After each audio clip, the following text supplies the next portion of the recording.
How's it going, Chubba? My name is BugTV and welcome back to another video. Today we're going to be doing the Terra Legendary Gear Set Overview. As you see, we've got a close-up on the screen. Very similar to the Dark and Vengeance and Nazgul sets. However, this one, of course, is a more brass and sort of red, sort of browny sort of look to it. Overall, I've had mixed opinions with this gear set. It's not necessarily bad. The main build it uses revolves a lot around Curse.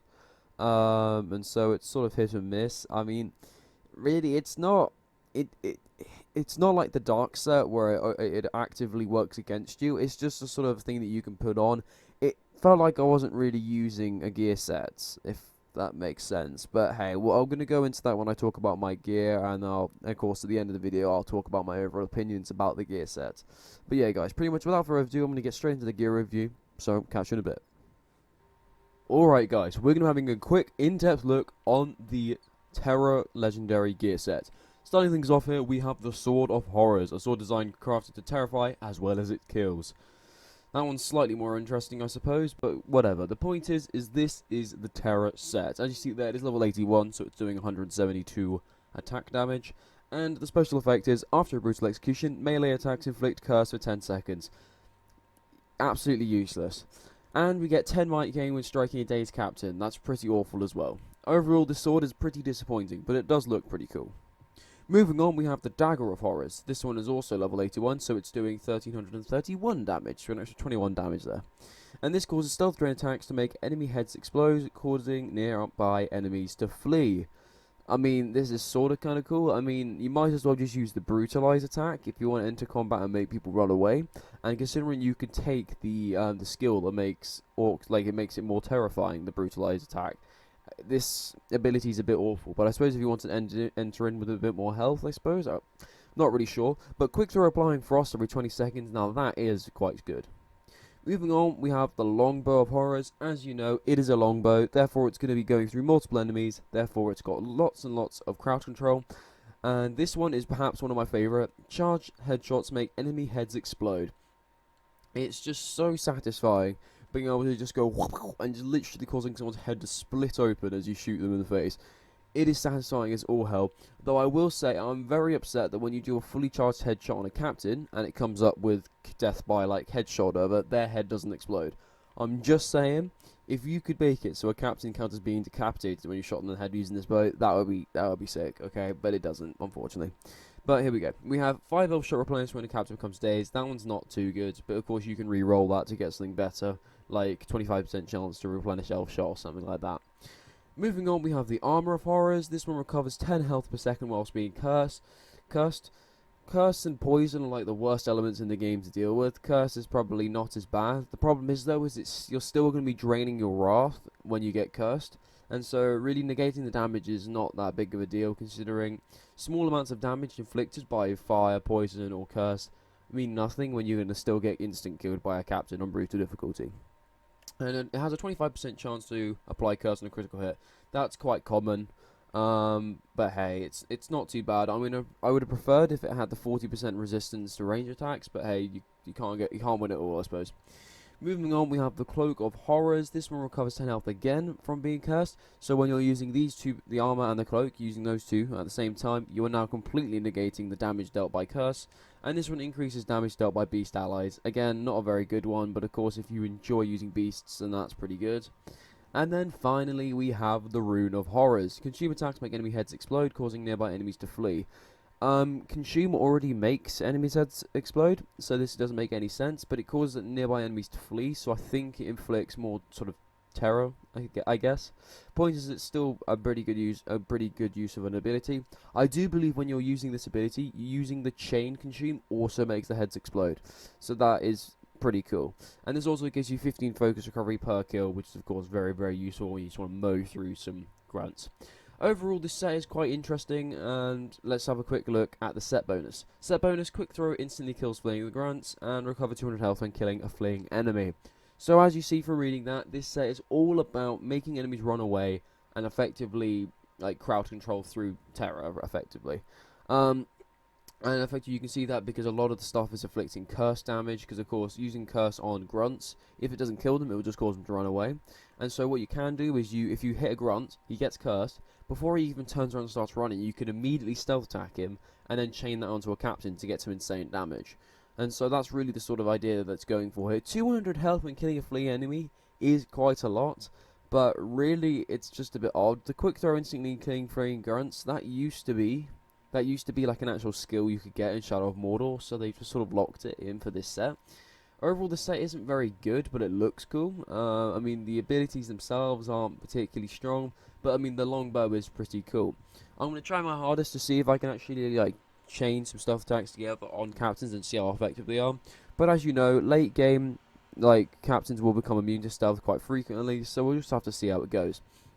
In terms of how I want to run this build, we are definitely getting rid of the sword. Typically, I would like to run something that would boost my sort of damage against cursed enemies. But I don't actually have one of those sort of things. But since we are going to be doing a siege, you're obviously going to take Humiliator. Like, come on, best sword for sieges, hands down. The dagger, we're going to keep that going. The bow, very good, we're going to keep that as well. And we're also going to keep the armor of horrors. However, we will be swapping out the cloak. Because there was actually a patch that came out today, which is meant to fix the Mask of the Undying, but as you see there are no changes to how it works, so for all intents and purposes it's still just as good, and pretty much this one's overpowered as all hell. So we're going to be running the Mask of the Undying, and so this is how I would run this build if you wanted to take advantage of the 4 out of 4 set bonus. As you see here, we have got all of our gems, max damage here because we're an absolute savage. Of course, I literally need to get one more polished warrior gem, and then I can get all perfects. And of course, I'm running the 30% less damage to followers on the rune, because when followers have more health, they end up being able to do more than just having the extra damage, if that makes sense. But yeah, that is what the gems I'm going to be running. Of course, this entire thing is based on curse damage. And as much as I would like to start running poison, I just think it looks cooler when you use basic Elven Light. We're going to keep running the poison blast on that, but there is no sort of curse-themed abilities. And so yeah, you just sort of get rid of it. But as you see there, as I was talking about earlier, there's Reckless 8. If you get that skill, then it makes the dagger like sort of useless, but you know, whatever. In terms of what prestige skills I would run, of course you got to run Predator and Combat Prestige. Those are sort of basics. However, when you're using this set, I would recommend running an extra load of Story Prestige, because what you'll be able to do is that if you were to run this set using the Bright Lord set, then you would be able to chain stealth attacks up and acquire a lot of wrath very, very quickly. However, I just personally don't think that strategy is just as viable as running Humiliator and the Mask of the Undying, so I'm not going to be doing that today. But pretty much, guys, that is the sort of build that I would recommend running. I'm just going to put another point in there. The prestige skills go all the way up to level 100, so you end up getting, I was told, you're going to end up getting upwards of like a 50% bonus. So we'll have to see. But yeah, pretty much, guys, that is the build that we are going to be running in the gameplay. So I'm going to play the siege right now, and I'm going to talk about it a little bit at the end. So I'll catch you in a bit.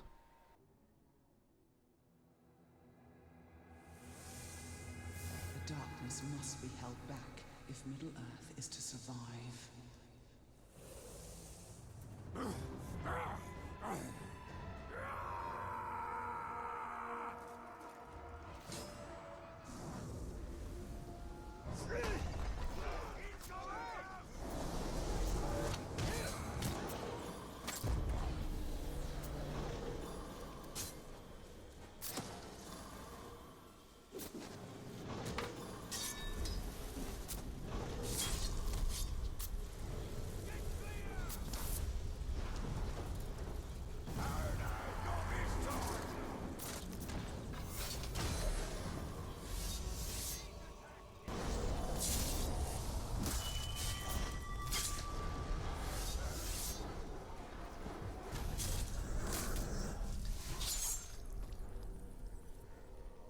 I can't go down like this!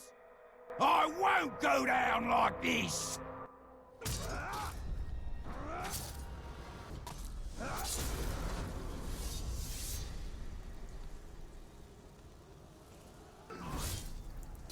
comes a time a man must face his fear. Here I am. I'm going to fashion myself new armor from your bones.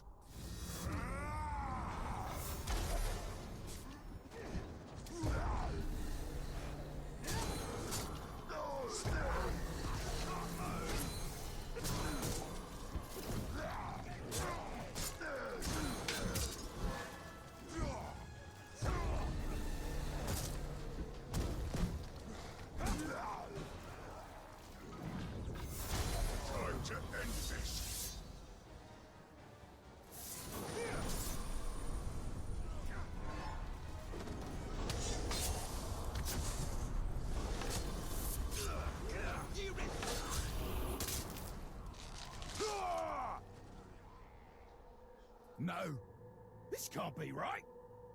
I'm supposed to be the one who kills you!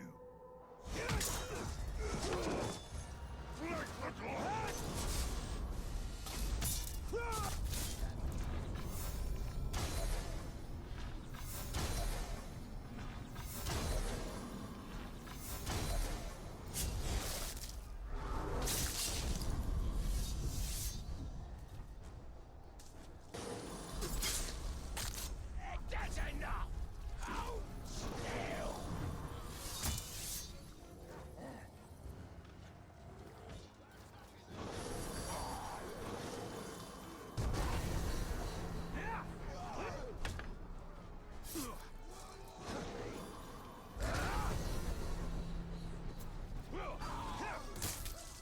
Why are you doing that again?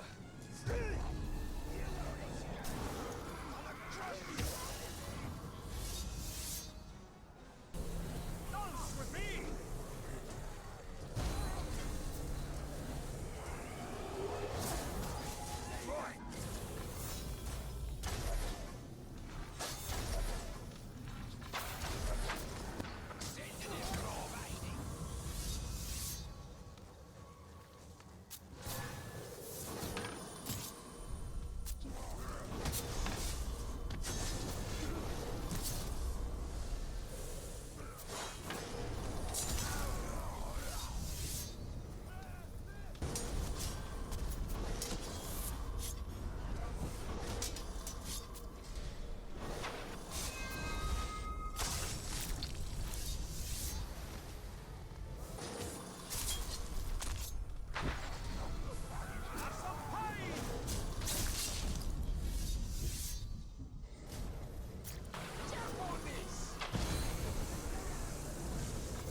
Alright guys, that was the siege. As you saw there, we were actually doing pretty well there, just going in and destroying captains left, right and centre. Like, we didn't come across like any captains that were particularly immune to executions, and the one that I thought was going to be particularly troublesome ended up getting terrified, so I was able to kill him pretty easily. But overall, my opinions on this Terra set are sort of mixed. I know there will be a lot of people in the comment section saying why, like asking and stuff, why I didn't use the Mask of the General. For those who do not know what the Mask of the General is, you can check out my Nazgul overview video at the top right here. But effectively, this Nazgul mask causes a curse explosion on drain kill. And of course, literally 2 of the gear sets in this sort of legendary set, which I ended up using, like, you know, your stealth drains and your consumes automatically kill just by using that gear. And so effectively, it's the perfect opportunity to get lots of consume and drain kills and creating those curse explosions. And so therefore the whole point of this build is it's meant to be cursed. So in theory this should all work together very, very well. The only downside is this build doesn't actually have, like, the actual gear set doesn't have anything that helps you against captains. If it gave you a damage bonus towards cursed enemies, then that would be pretty good, because of course you'd be able to curse your captain, then you'll be able to get rid of all the grunts and you'll just be able to completely just smash on them. However, the problem is the thing with curse builds is you're almost entirely relying on the fact that grunts are going to be running away, you're able to stealth attack them and then chain it onto the captain. Well, as you saw, we were in the middle of like the siege and stuff, and because it's so chaotic on brutal difficulty, there wasn't an opportunity where I could just go out and grab like an orc and use that to chain onto a captain. And plus, captains are a lot like more likely rather to be immune against stealth and have a hatred against stealth than have a hatred towards executions. And the fact is, is using Humiliator and using my build allows you to do unlimited executions, pretty much, and just chain them all together. Even if I was using this other form of curse build, I wouldn't be able to just do unlimited chain attacks. I would have to have grunts there, and I feel like this build could work. I feel like there is certainly, if you wanted to have a bit more of a challenging experience where you didn't use the Mask of the Undying or Humiliator, then this build could work, because it would remove the main threat, which is just random grunts. However, I just feel like when I was using this gear set, it wasn't really doing much. It wasn't really adding much to the experience. Whereas if I was to say wear the Marauder set or the Slaughter set, where I was actively getting massive damage boost, there just wasn't really anything in here. Of course, the bow was lots and lots of fun to use, because you're able to just blow people up and stuff. It's pretty cool. But overall, I'm not saying this set's bad. It's sort of just there. It looks cool, but the actual effect doesn't really work well in practice. And so yeah, I'm not going to say it's a bad set, because certainly people will be able to make builds that work for it. It's just with my particular playstyle and the overall meta of how sieges play out and stuff, I just don't see it being a particularly effective gear set. But anyway, guys, I hope you enjoyed watching this video. Don't forget to like, subscribe, all the other fancy stuff. Of course, if you enjoyed watching this video, don't forget to literally subscribe and send it all the way to your friends. I need to get some views, my dudes. But yeah, pretty much, guys, I've said what I need to say. I hope you enjoyed once again watching this video. Hope you all have a wonderful day. Cue the music.